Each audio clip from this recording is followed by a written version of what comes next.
प्रिय बच्चों, आज हम लोग अपनी हिंदी पुस्तिका वाटिका से कक्षा 5वीं का पाठ नंबर 4 दक्षिण की यात्रा पढ़ेंगे।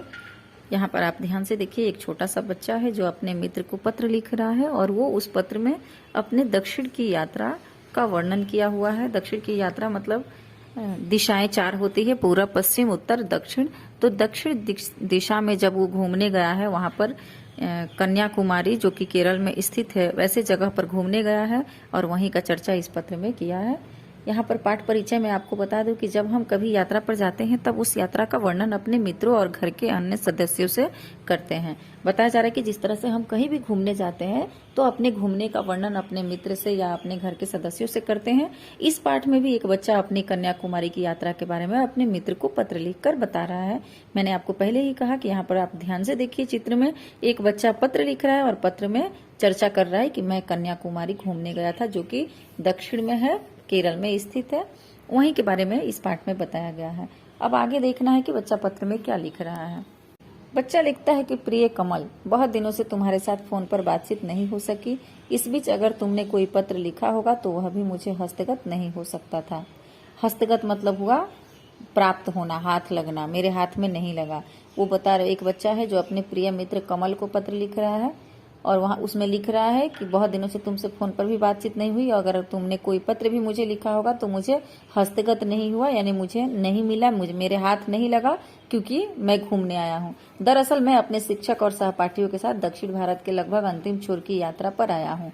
बच्चा बता रहा है कि मैं अपने शिक्षक यानी टीचर्स और अपने सहपाठियों, सहपाठी मतलब होता है साथ पढ़ने वाले दोस्त को सहपाठी कहते हैं, अपने सहपाठियों के साथ घूमने आया हूँ। कहाँ पर? भारत के लगभग अंतिम छोर की यात्रा पर आया हूँ। आज कुछ विश्राम मिलने पर तुम्हें यह पत्र लिखने बैठा हूँ। कह रहा है कि आज मुझे थोड़ा विश्राम मिला, यानी आराम करने को मिला, नहीं तो हम लोग लगातार घूम रहे थे, आज मुझे आराम करने को मिला तो मैं तुम्हें यह पत्र लिख रहा हूँ।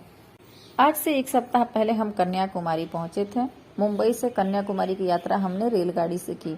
बहुत ही आसान शब्द है, कुछ समझाने जैसा नहीं है, सब कुछ समझ में आ रहा होगा आपको कि बच्चा क्या बोल रहा है।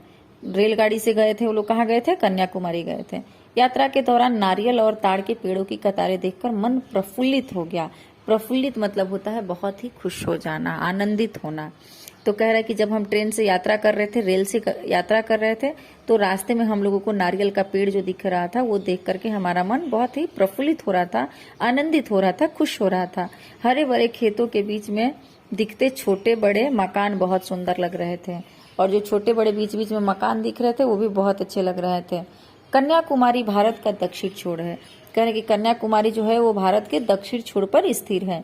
यहाँ 3 समुद्रों का मिलन होता है। इसके दक्षिण में हिंद महासागर है, पूर्व में बंगाल की खाड़ी और पश्चिम में अरब सागर है। इन सारे सागर का नाम आपने पढ़ा होगा अपने ज्योग्राफी बुक में, जिसका यहाँ पर चर्चा किया गया है कि कन्याकुमारी जो है वो भारत के दक्षिणी छोर पर स्थित है और यहाँ पर तीनों समुद्रों का मिलन हो जाता है। 3 समुद्र कौन कौन? तो हिंद महासागर और पूर्व में बंगाल की खाड़ी और पश्चिम में अरब सागर, इन तीनों का मिलन होता है। तीनों समुद्रों की जलधाराएं अलग अलग दिखाई देती है, लेकिन तीनों समुद्र मिलन तो हो जाती है, लेकिन इनकी जो जल की धाराएं हैं वो अलग अलग दिखाई देती है। इन समुद्रों के आसपास की रेत का रंग भी भिन्न भिन्न है। कह रहे हैं कि जो समुद्रों के आसपास में रेत का रंग है वो भी एक जैसा नहीं है, भिन्न भिन्न है, यानी अलग अलग है। यहाँ हमने सूर्योदय और सूर्यास्त के दृश्य देखे। कह रहे हैं कि हमें यहाँ पर वो दोनों दृश्य देखे, जो सूर्योदय यानी सूर्य के निकलते समय और सूर्यास्त यानी सूर्य के डूबते समय के दृश्य को हमने देखे। सूर्योदय और सूर्यास्त के इतने अनुपम दृश्य कन्याकुमारी में ही देखे जा सकते हैं। कह रहे हैं कि इतना सुंदर दृश्य, अनुपम मतलब जिसकी उपमा नहीं की जा सकती, जिसके बारे में बताया नहीं जा सकता, अवर्णनीय कहते हैं। तो सूर्योदय और सूर्यास्त का इतना अनुपम दृश्य यानी इतना सुंदर अनोखा दृश्य सिर्फ कन्याकुमारी में ही देखे जा सकते हैं। आगे बच्चा लिख रहा है कि कन्याकुमारी के समुद्र तट से थोड़ी दूरी पर विवेकानंद शिला स्मारक है। स्मारक मतलब मूर्ति होता है, किसी के याद में बनाई गई मूर्ति को स्मारक कहते हैं।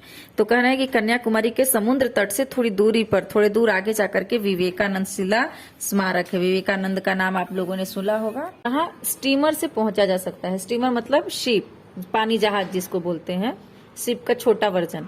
स्मारक के पास पहुंचकर बड़ी शांति मिलती है। कह रहे हैं कि वहां विवेकानंद के स्मारक यानी मूर्ति के पास पहुंच करके बहुत ही अच्छा लगता है, शांति मिलती है। यही तमिल भाषा के महाकवि तिरुवल्लुवर का स्मारक और उनकी विशाल प्रतिमा भी स्थापित है। कह रहे हैं कि उसी जगह पर जहां पर विवेकानंद जी का स्मारक है, वहीं पर तमिल भाषा के जो महाकवि थे तिरुवल्लुवर, उनका भी स्मारक और उनकी भी विशाल प्रतिमा मतलब भी मूर्ति ही होता है, विशाल प्रतिमा बनाई गई है, स्थापित है यानी बनाई गई है। यहाँ से लौटकर अपने गांधी मंडप देखा। कह रहे कि यहाँ से लौटने के बाद हम लोगों ने क्या देखा? गांधी मंडप देखा। गांधी मंडप समुद्र के किनारे स्थित है। इस मंडप की दीवार से सागर की लहरें आकर टकराती है।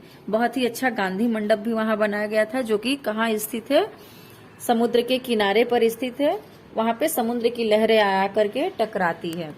और आगे बच्चा क्या बता रहा है कि कन्याकुमारी ने चटाइया, शंख, सीपिया और लकड़ी की बनी चीजें बिकती है। कन्याकुमारी में क्या क्या बिकती है? तो चटाइया आपको मालूम ही है, शंख भी, सीपिया और लकड़ी की बनी चीजें बिकती है। शंख के छोटे छोटे बहुत सारे प्रकार वहां पर और लकड़ी से भी बने हुए चीजें बिकती है। हमने शंख और सीपियों से बने खिलौने खरीदे। कह रहे हैं कि शंख और सीपियों के बने खिलौने हमने खरीदे। मैंने तुम्हारे लिए भी एक शंख खरीदा है।